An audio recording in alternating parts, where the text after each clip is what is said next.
That I heard of once in a lullaby.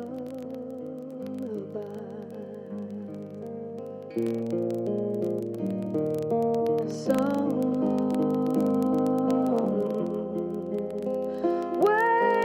over the rainbow skies, a blue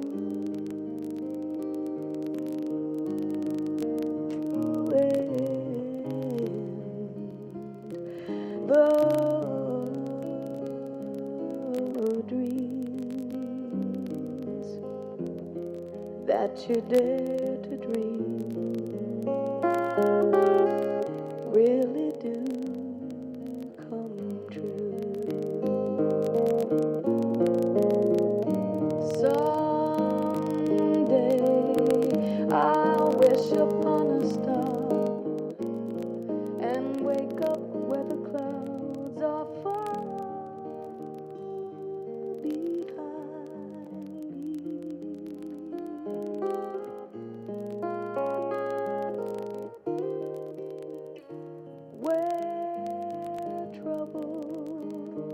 melt like lemon drops. Oh, way above the chimney tops, that's where you find me.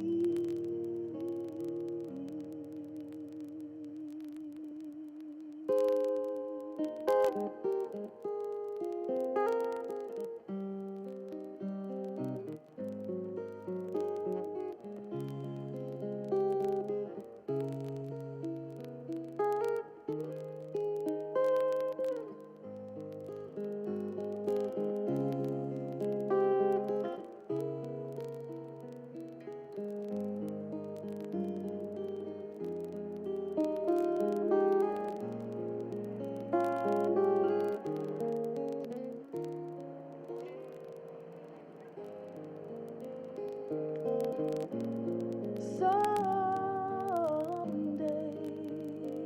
I'll wish upon a star and wake up where the clouds are far behind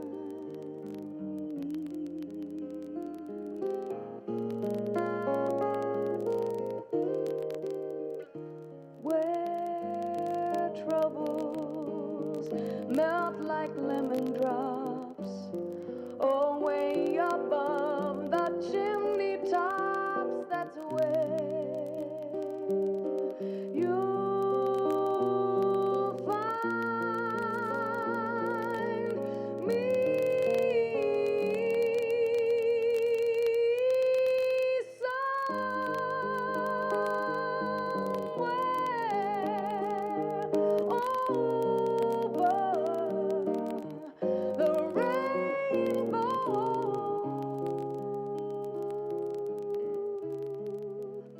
Skies are blue and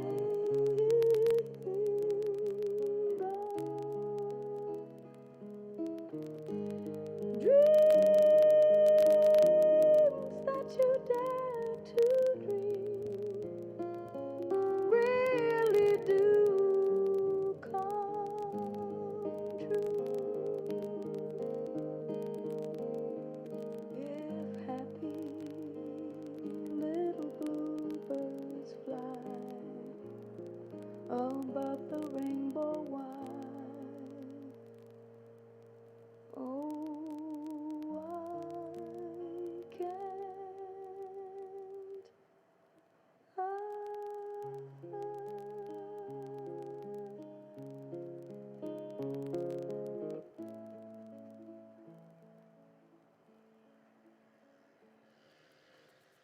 Good morning. Today is a time to reflect, to feel sadness and to grieve, but it is also an opportunity to be thankful for the life of Betty Maree Thorson, always known as Maree, and to be grateful for the contribution that she made in the world. My name is Wendy Rutchins and I'm a celebrant, and I'm leading this service on behalf of Hanley Funeral Services and Maree's family. I'd like to welcome everyone here and also those who have joined us via live streaming. We're sorry that many family and friends were not able to be here today, some due to distance and many due to restrictions. It's a difficult time for all of us, and especially for people to travel. The family hope that a larger gathering at a later date when that is possible to celebrate the life of both Maree and Russell. Just as there's joy when a newborn joins a family, so there's a sadness when an elder has left. Each person in a family holds a special place, and each person is held in the hearts and the minds of the others. It's worth remembering that sadness comes out of caring, out of loving someone. Sadness, then, is a measure of love, and therefore, in its way, a kind of privilege. These words might help you come to terms with your loss. Moving on. You can shed tears that she's gone, or you can smile because she lived. You can close your eyes and pray she'll come back, or you can open your eyes and see all that she's left you. Your heart could be empty because you can't see her, or you can be full of the love you shared. You can turn your back on tomorrow and live for yesterday, or you can be happy for tomorrow because of yesterday. You can remember her and only that she's gone, or you can cherish her memory and let it live on. You can cry and close your mind, be empty and turn your back, or you can do what she would want. Smile, open your eyes, love, and go on. I'd like now to ask Judy, Rhonda, Vivian and Glenn to come forward to share some of their memories.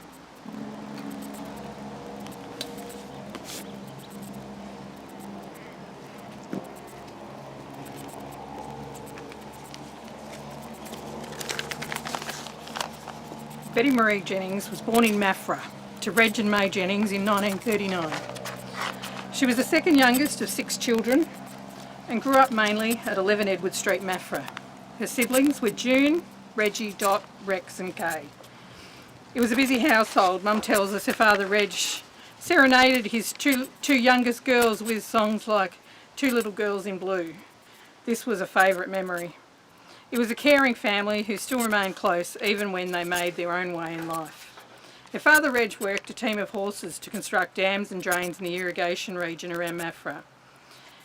He would work long days and Mum would often say they rarely saw him, but when he did come home early enough to see him, he was black with dust. Her mother May never got a driver's licence, so they walked everywhere, school, shop and church. We remember staying there on holidays with her and walking all the way to the local pool. Mum attended Maffra State School and then to the Sale Tech. Mum enjoyed sport and activities like dancing, swimming, basketball, now called netball, badminton and tennis, and played quite well at any sport she tried. This included an A-grade tennis premiership when just 17. Also winning several swimming events at school and holding the highest achievable certificate in swimming. She was a bit of a looker, and after marching in a parade in honour of Princess Elizabeth, one particular photo of her, well actually the bottom half, apparently circulated the boys' side of the tech school, gaining much interest from all the males. I guess this was the equivalent of today's going viral. She represented the school in the basketball team and was the youngest prefect ever chosen before she left at 15 to work at the CBC Bank in Maffra. After some time, Mum was transferred to the Meenian CBC branch. Not knowing anyone at 16 years old, found lodgings with the McKittrick family and joined the local sporting teams, making new friends. Socially, she attended the dances held at the Meenian Hall. She attended a ball held there and was awarded the Belle of the Ball, which included a glorious blue sash. Unbeknownst to her, a local lad named Russell Thorson was witness to that. The very next dance, she met the love of her life, our father. In 1956, Maree Jennings became Mrs. Russell Thorson in her hometown of Maffra. They lived at Dumbork before moving to Stanhope, where they began a share farm, and then later on they bought a farm near Nanila Estate. That's near Rochester. Mum and Dad were very grateful for the friendships they made at Stanhope and Rochester, especially for the help they received from the Spears and Tagues families. On first moving to Stanhope, Dad would ride the push bike to the shops for the groceries. As time went on, they acquired a car, and Mum then took over shopping and school runs, but only after she figured out how to drive a car. In 1965, there were 5 children to look after, a house to run and cows to milk. The opportunity to move back to Gippsland came in 1969 when Dad and Mum bought a farm in Tarwin. This is where the kids were raised and later followed by grandkids. This was home most of the time until they retired. They did live just outside Leongatha for a while, so Jacko could take over more running of the farm. On retiring, they moved to Morgan's Road, Meenian, and enjoyed a peaceful garden setting and Dad's hobbies of gardening, mainly roses, and his birds. Mum loved her family. Judy was first, followed by Rhonda, Vivian, Denise, then Jacko. With the passing of time, there has been the addition of 15 grandchildren and to date 11 great-grandchildren. We all recall Mum babysit at the drop of a hat. She was intensely proud of them all, and although she was legally blind by the age of 54, she managed to care for and spoil most, if not all of them, over the years.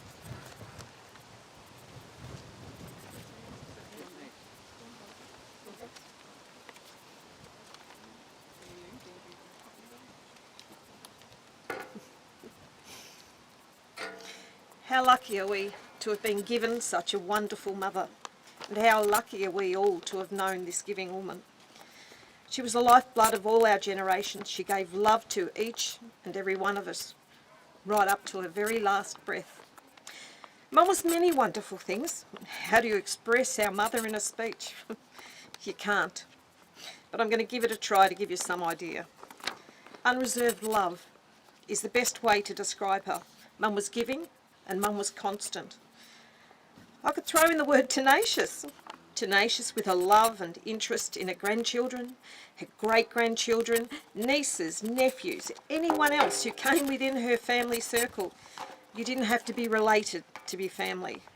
You would be embraced and welcomed with open arms. Our mother was strong.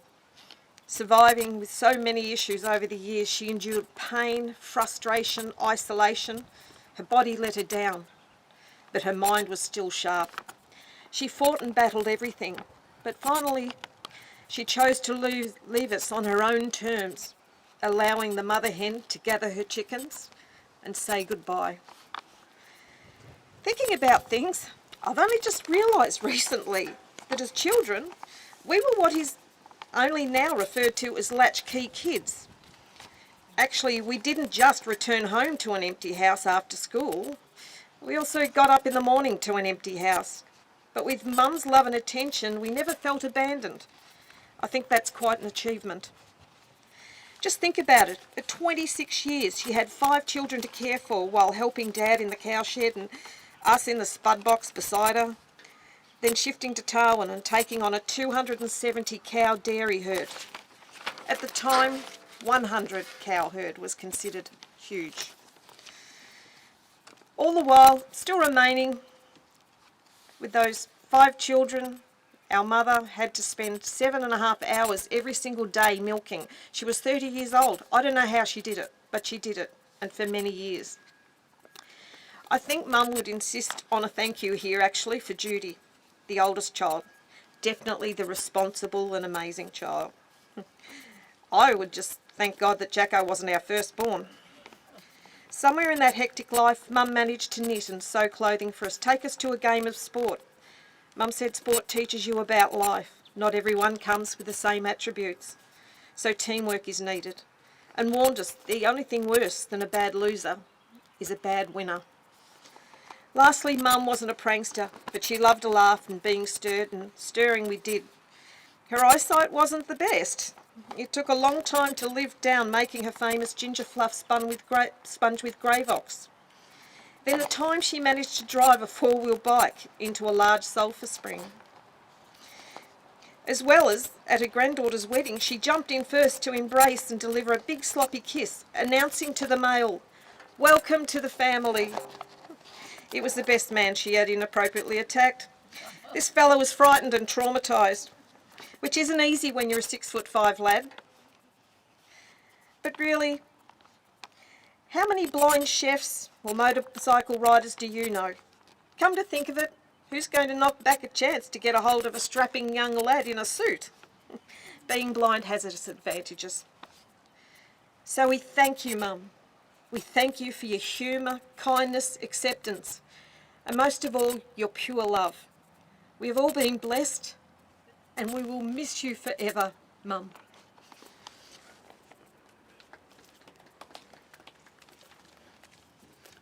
Thanks, Rhonda. Firstly, I'd like to just acknowledge my sisters for all the work they did for Mum over the years, and all their partners, especially Vivian did a power of driving around for Mum since Mum got crook there years ago. But they all did their work, and even when Denise was down, she'd run Mum around as well. They were all terrific help. Mum, and speaking on Denise and Mick, Mum's instructions were, Mum loved calling the shots, her instructions were that Mick and Denise weren't to come back after just being down for Dad's funeral recently. But I think Mum was more or less thinking about a lawn, because Mick managed to bog the lawnmower, make a hell of a mess, and Mum didn't want that to happen again. I know Jerry, Ted and myself are still busily trying to fix the mess up that Mick left behind on the lawn, but we will get there eventually. I spoke to Mum last week, and once again Mum always had instructions, and she said, when you speak at my funeral, and I thought, I'm talking at your funeral, am I? So in other words, she didn't ask me, she just expected me to. She said, I want you to be nice. Over the years, Mum had a lot of instructions for me, and she did a lot of work with reverse psychology. And so sometimes when she said do something, she meant the opposite. So I had to sort of work out myself last week what she meant. What I think she meant was if there was anything that annoyed me over the years with what Mum did, I was allowed to talk about it today. So I thought it was a good place to start. So what actually Mum meant was green light for go, full systems ahead, and get it off your chest, right? Mum's rule in life, and this is what drove her, and it was family, number one. Family, and that was all that mattered. So time and time again she would tell me over the years, blood's thicker than water, don't forget it, boy. And those words still echo in my ears. She would have learnt that off Nana Jennings, her mother. Her mother, Nana J, was an absolute gem. Rule one, family first.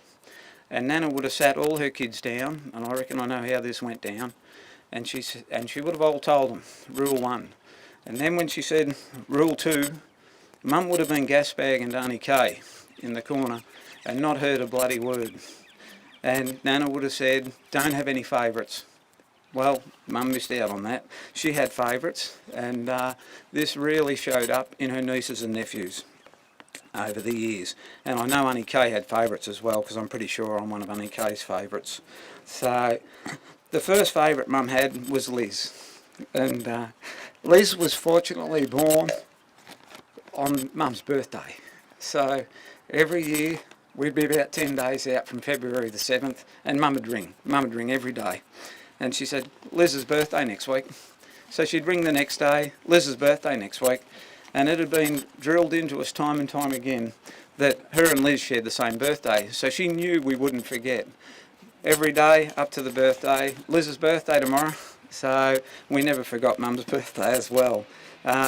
Number two in Mum's favourites was Valerie. Valerie would come down and help out on the farm. She'd do a little bit of babysitting and things when Dad was either at Country Week Cricket, or I think he was even crook with appendicitis one year, and Val come down and helped out. And Mum thought the world of Val, but don't ever say anything bad to or about Valerie. So we took that on board. The other one was Bilko, and this expression the girls will remember, my boy Bilk, in the early days. So Bilko would come down and he could weld, he could drive a tractor, cut hay. He was marvellous. And Mum and Dad would rave on about their boy Bilk. So, and as the only boy in the family, I was probably about 3 years old, should have been the apple of my parents' eye, and all they did was rave on about Bilk. So, but every time he come down to do a particular job, there'd be roast chook and strawberry sponge for lunch.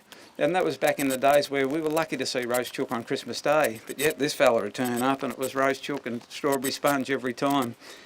So he was certainly a favourite. So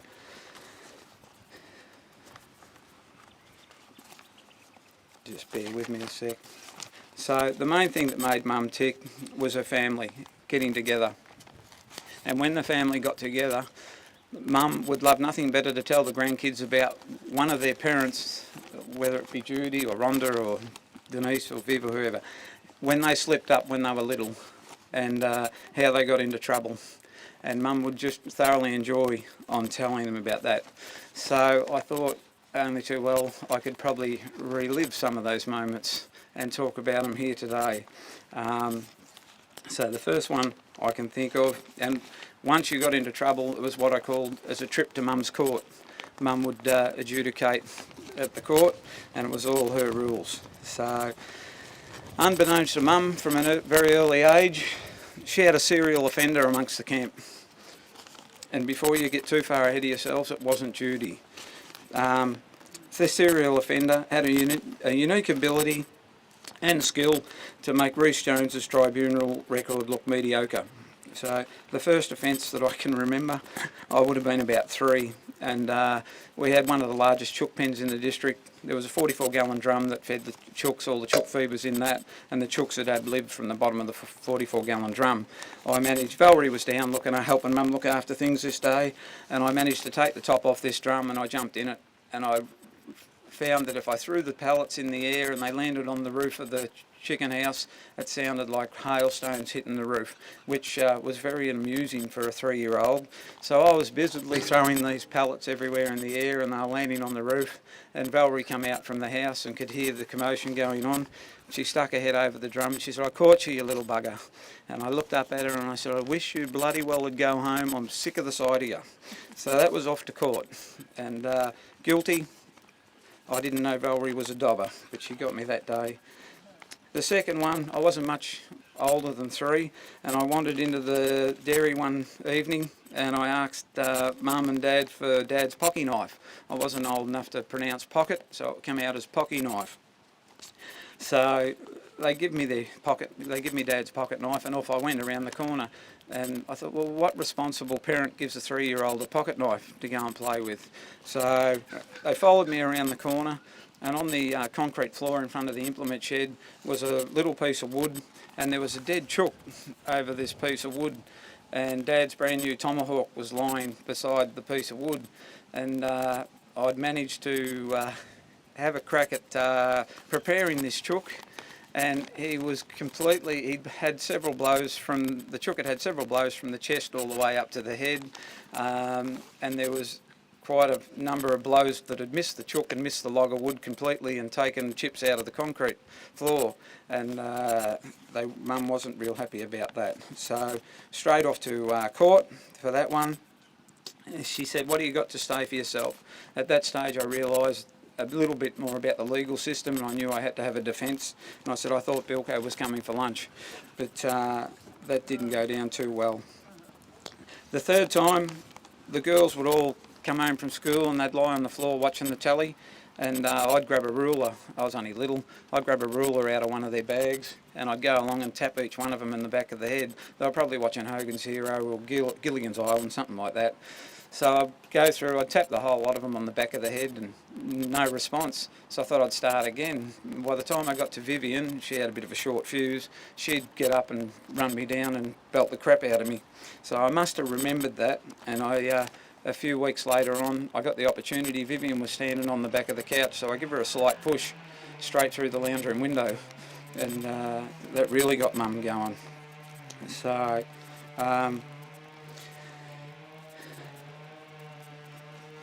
I think I got 10 years community service for that one. So I spoke to Mum the other day. I said, "Mum, if I didn't torment you so much, you'd have probably lived to 100. And I thought this is the piece where she'll say, "You're an absolute treasure. I wouldn't change it for the world." And she looked at me and said, "You're probably right." So now Mum's back with Dad. The team's back together. They based a long marriage on teamwork, and to just give you a small example of that teamwork, it was probably about 8 years ago, and Dad had bogged the lawnmower, and so he decided, he went in and grabbed the rest of the team, assembled the rest of the team, put 2 drag chains on the lawnmower to the Great Wall Ute. He decided he'd drive the Great Wall Ute, and he put a blind, not so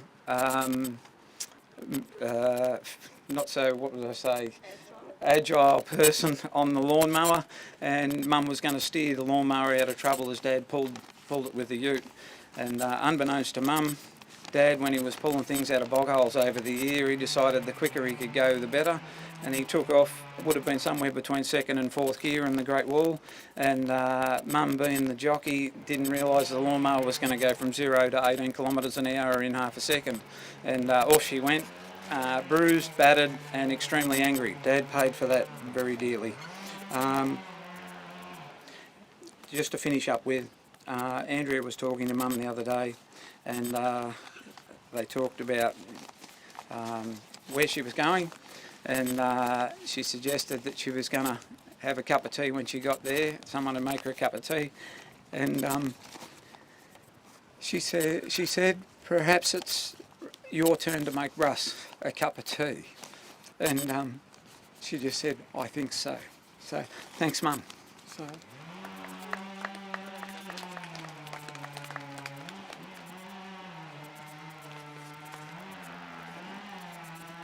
I just have a verse for Mum. It's called My Mother Kept a Garden. My mother kept a garden of the heart. She planted all the good things that gave my life its start. She turned me to the sunshine and encouraged me to dream, fostering and nurturing the seeds of self-esteem.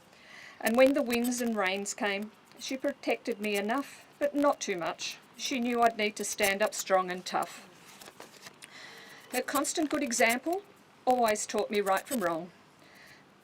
Markers for my pathway to last my whole life long. I am my mother's garden, I am her legacy, and I hope today she feels the love reflected back from me by unknown. Love you, Mum.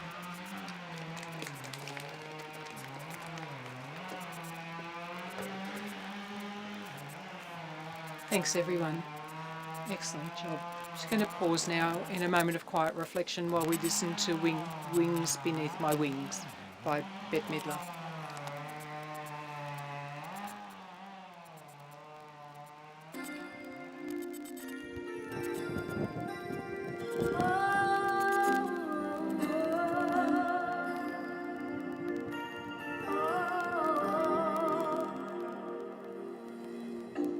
It must have been cold there in my shadow to never have sunlight on your face. You were content to let me shine, that's your way. You always walk a step behind. So I was the one with all the glory, while you were the one with all the strength. A beautiful face without a name for so long. A beautiful smile to hide the pain. Did you ever know that you're my hero? And everything I would like to be.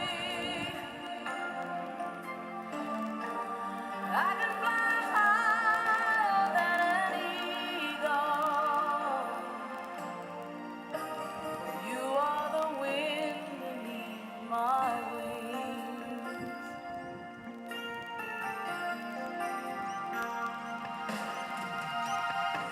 It might have appeared to go unnoticed, but I've got it all here in my heart. I want you to know I know the truth. Of course I know I would be nothing without you.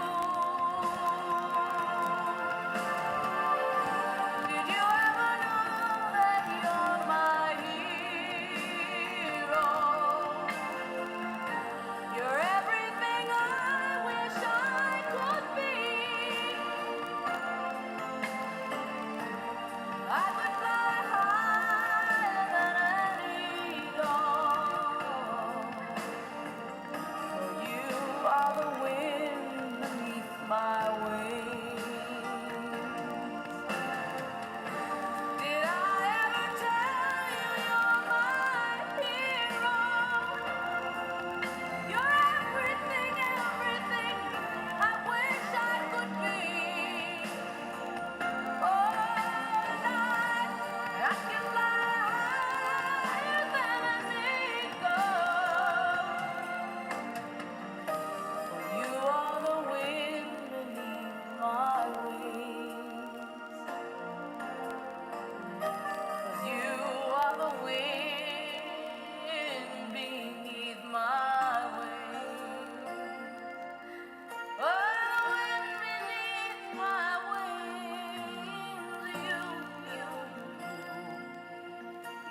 and Russ had a wonderful relationship, one that was built together and which complemented them both. Russell supported Maree through the years of poor health, and the family are very grateful for his efforts. Maree was also able to compliment Russell.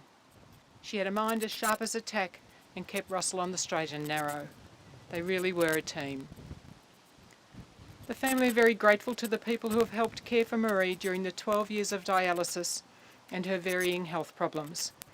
The Wonthaggi dialysis team have become her family as well. Thank you for the kindness, humour and love given over the years. Also Kirak House, who looked after their mum when things deteriorated. They appreciate your support.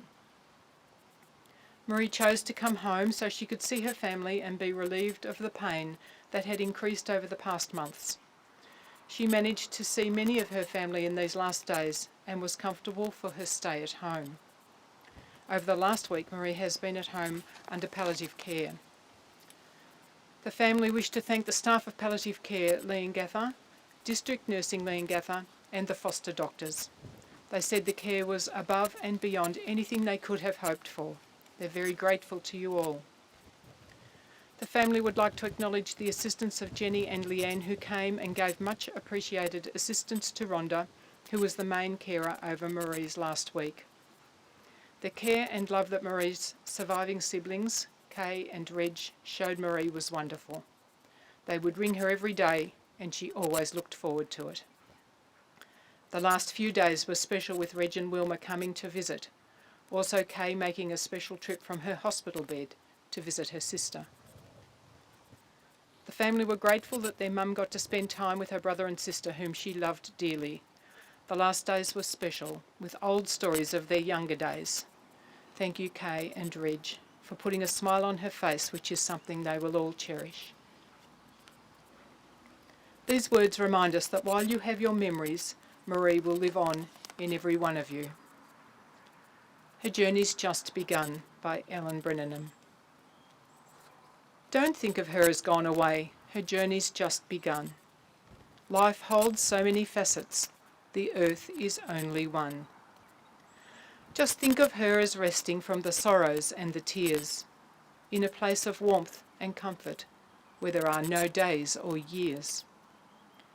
Think how she must be wishing that we could know today, how nothing but our sadness can really pass away. And think of her as living in the hearts of those she touched, for nothing loved is ever lost, and she was loved so much. Remember her for the love she generated. Remember her for her hard work. Remember her cooking for family, friends and football teams. Remember her for her love of sport. Remember her for the genuine love she had for her family. Now it's time to say goodbye to Maree, and as we come to the end of this ceremony, we give grateful thanks for her life, and tenderly, reverently and lovingly, we commit her body to the earth. Earth to earth, dust to dust. In the cycle of life and death, the earth is replenished, and life is eternally renewed.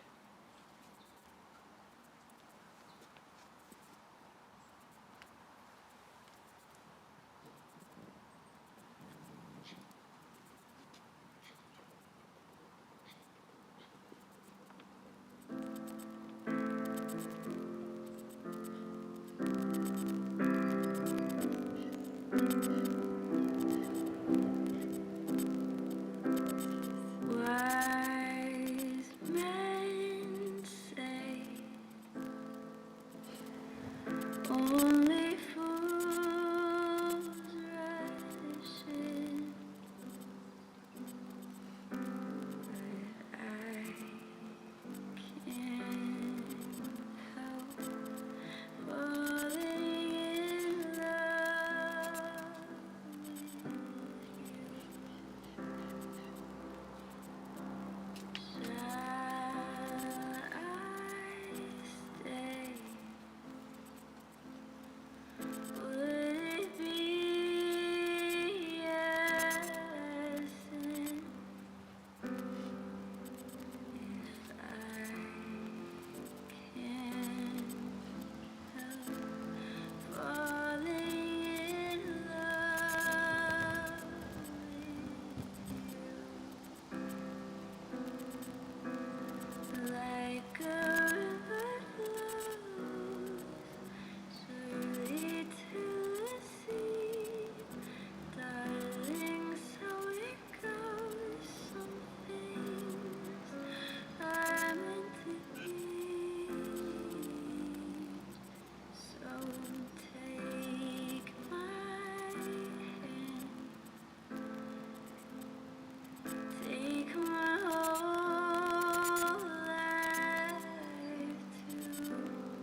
family would like to invite you to the MDU club rooms for a light lunch to celebrate the life of Maree. While you're paying your respects, we'll finish today's service with 2 songs chosen by the family. Thank you.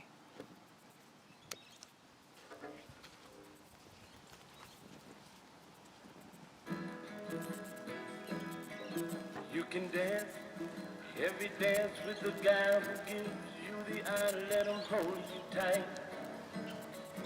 You can smile, every smile for the man who held your hand with the pale moonlight. But don't forget who's taking you home and in whose arms you're gonna be. So darling, say the last dance for me. Oh, I know that the music's fine, like sparkling wine. Go and have your fun. Laugh and sing, but while we're apart, don't give your heart to anyone. But don't forget who's taking you home and in whose arms you're gonna be. So darling, say the last dance for me. Baby, don't you know I love you so? Can't you feel it when we touch? I will never, never let you go. I love you oh so much. You can dance, go and carry on till the night is gone and it's time to go. If he asks, if you're all alone, can he take you home? You must tell him no. 'Cause don't forget who's taking you home and in whose arms you're gonna be. So darling, say the last dance for me.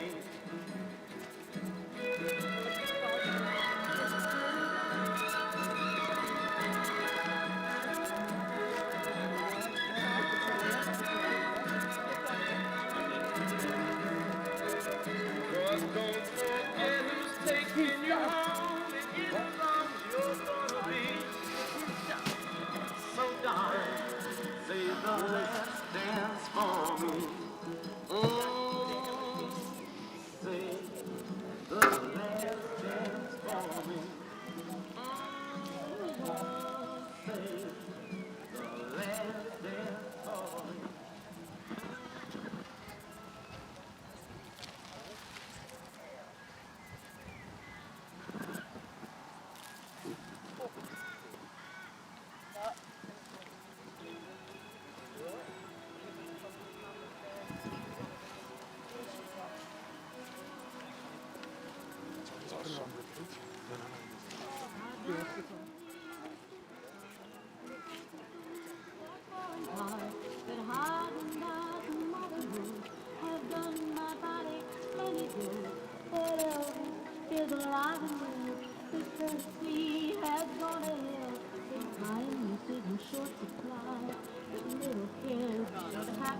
But I believe in love.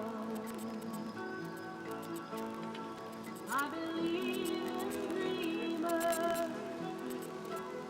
I believe in miracles. And I believe in you.